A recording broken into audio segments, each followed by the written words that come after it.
I'm going to give you 3 secrets for running a successful remote solar business in 2025.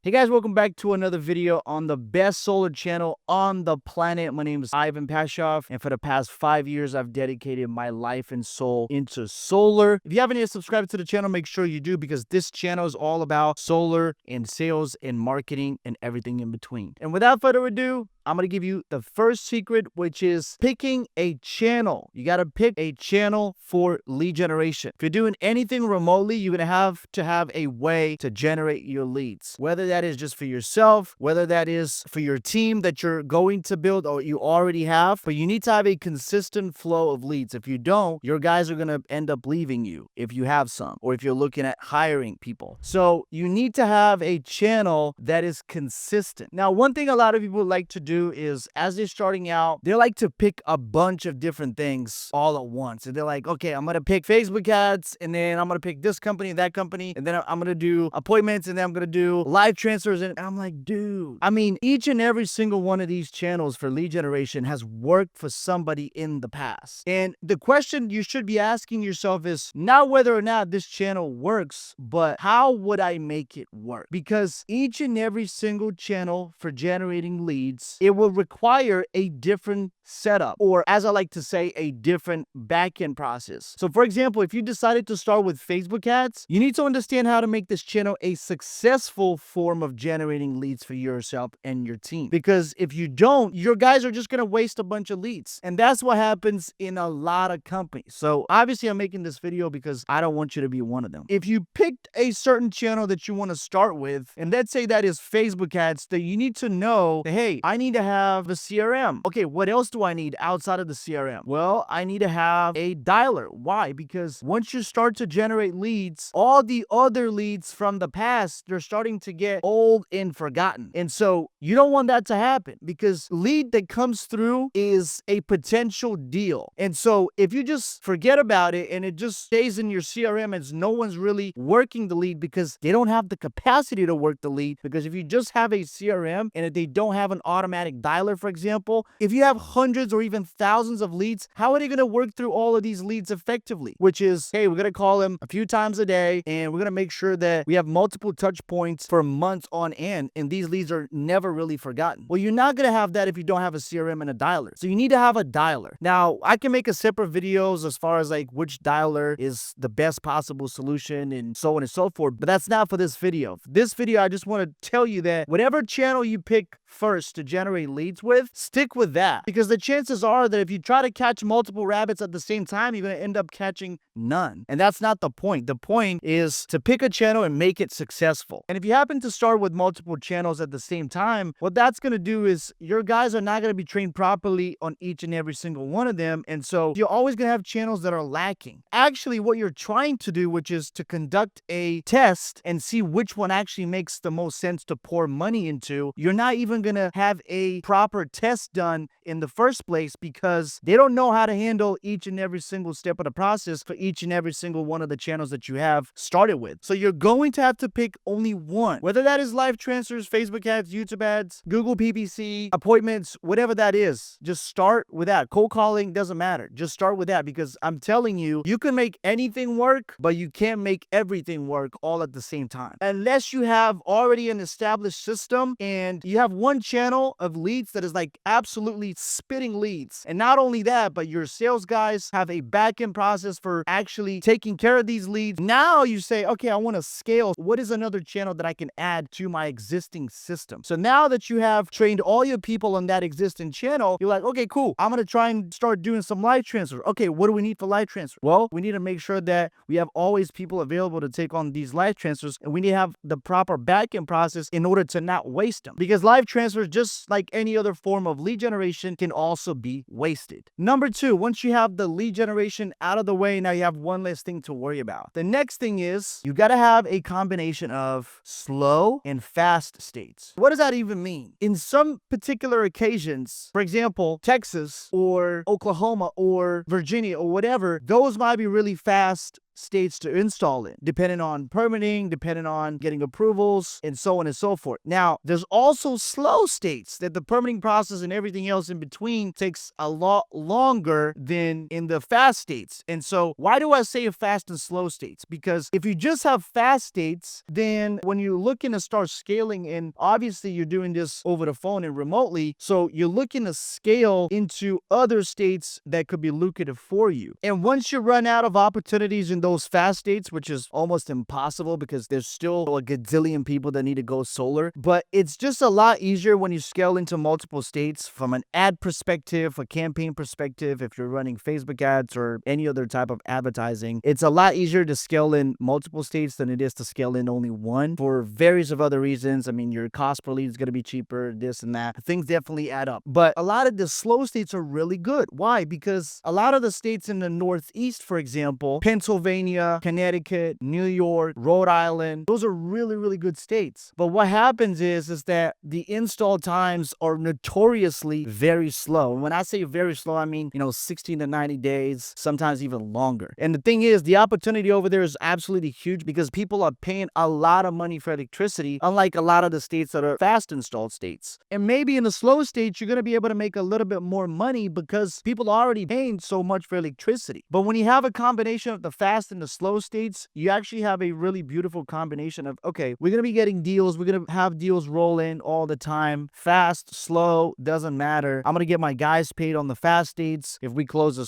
slow state, the commission might be a little bit bigger, for example, but they have to wait a little bit longer. And so you always think about your team. You always think about, okay, how do we recoup the investment that we put into, for example, generating the leads, and make sure that we have money to reinvest back into generating more leads and also feed our salespeople, because a lot of the salespeople in this industry are commission based, which is fine, but they also have families and they need to have a way to feed their families. And if you just rely on selling in a few slow states, for example, you better have some type of incentive for your salespeople because they're going to end up leaving you. And that's why it's important to have a combination of both. I hope that makes sense. And speaking of incentives, secret number 3 is incentivizing your team to grow within your organization. Because naturally, you're going to have people that are self-starters. Naturally, you're going to have people that are more entrepreneurial based than others. And so instead of having that individual leave and basically try to start from square one for themselves just to make a little bit more money, not a lot more money than what they're making with you, but just to make a little bit more money, now they're going to leave you. You're going to basically lose somebody who's bringing in deals every single month, and you've actually spent so much time, effort, and energy training and getting up to the point where they are where they are. Now they're going to leave because they just want to make a few extra bucks. You have to have a way of incentivizing your people so that they could build their own teams within your organization. And if you have that, I promise you, your salespeople they're not going to want to leave for other companies, or they're going to be less likely to want to leave and start their own thing because now they have to worry about lead generation. Now they have to worry about this, that, and the other. If you have that opportunity present in your organization, they're not going to have to do that, and they can just stay and grow with you so you can all grow together. And secret number 4, that will be kind of like a bonus, is that once you have already your team built out, once you have a couple of lead generation methods that you're deploying and you're successfully selling a lot of deals each and every single month, now you're starting to really open up your mind to the possibilities. And now that you have a way of incentivizing your team, most of them that were going to originally leave don't, and they stay with you. Now you're going to have, okay, you're going to think about, how do I actually bring in more people in? Because the problem with most organizations is the recruiting process for salespeople. More so,